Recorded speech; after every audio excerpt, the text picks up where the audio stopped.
Ya Habibi ya Muhammad. Habib mau bertanya.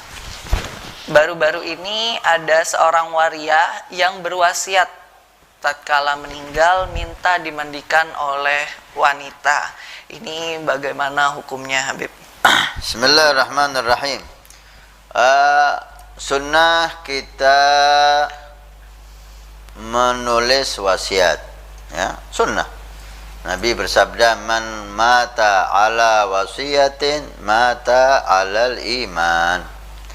Siapa yang meninggalkan wasiat, sebelum meninggal dia tulis wasiat, maka dia mati dalam keadaan iman. Masya Allah, manfaat besar. Nabi mengkaitkan iman dengan wasiat. Maka kita disunnahkan untuk menulis wasiat. Wasiat itu bukan hanya urusan hutang piutang yang kita lakukan, tapi wasiat takwa Allah. Saya wasiatkan kepada keluarga saya, teman-teman saya, anak-anak saya untuk takwa Allah, jaga sholat jamaah, hadir majlis. Ini merupakan wasiat. Walaupun setelah itu kita ada harta, yang hubungan harta dengan fulan dan seterusnya. Ini sunnah. Baik. Kemudian wasiat itu jika berkaitan dengan sesuatu, berkaitan dengan harta, maka wajib kita laksanakan selama tidak lebih dari sepertiga. Wasiat memberikan harta kepada fulan, dilihat kalau harta itu masih sepertiga dan di bawahnya, wajib dilaksanakan. Atau wasiat hal yang ta'ah, maka dihimbau untuk dilakukan. Tapi kalau si mayit wasiat bermaksiat, maka tidak boleh dilakukan. La ta'ata li makhluk fi maksiati khaliq. Ada seseorang wasiat kepada anaknya, bapaknya wasiat kepada anaknya, kalau saya mati tolong inti bakar mayat saya, umpamanya.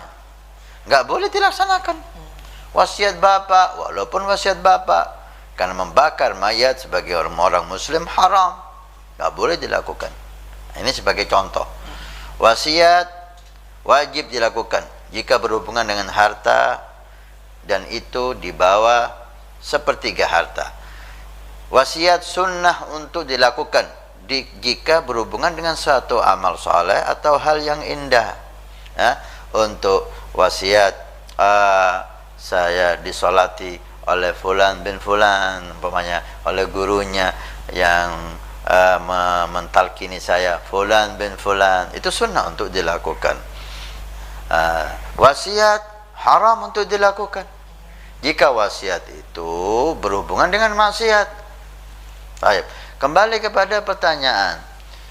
Seorang waria yang kita tahu yang ada di daerah kita, kebanyakan mereka itu laki-laki yang merubah kodrat ilahi yang Allah berikan kepada dia. Laki-laki dirubah menjadi perempuan. Dan perubahan itu ada yang perubahan hanya dohirnya. Dia tetap laki-laki, kelaminnya kelamin laki-laki, tapi gerak-geriknya dan seterusnya itu menyerupai perempuan. Ada waria itu yang merubah sampai ke kelaminnya. Laki-laki dia rubah menjadi perempuan. Ada haram. Haram. Dilaknat oleh Allah Subhanahu wa ta'ala. Orang yang semacam ini tidak pantas ditokohkan. Tidak pantas ditokohkan. Taib. Ketika waria yang dia aslinya laki-laki dirubah kelaminnya menjadi kelamin perempuan, haram. Apakah dengan merubah kelamin dia berubah jadi perempuan? Lah, dia tetap laki. Dia tetap laki. Hukumnya dia sebagai laki. Kalau lahir laki sampai mati dia laki. Ibadahnya ya ibadahnya orang laki.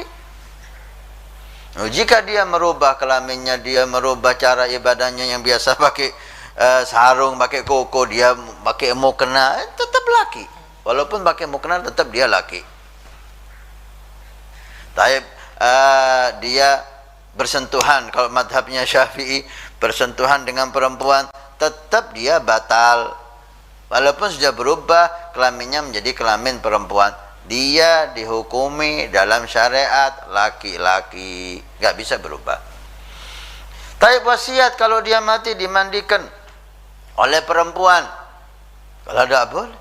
Kalau perempuan itu ibunya, perempuan itu anak perempuannya, masih bisa dimaklumi.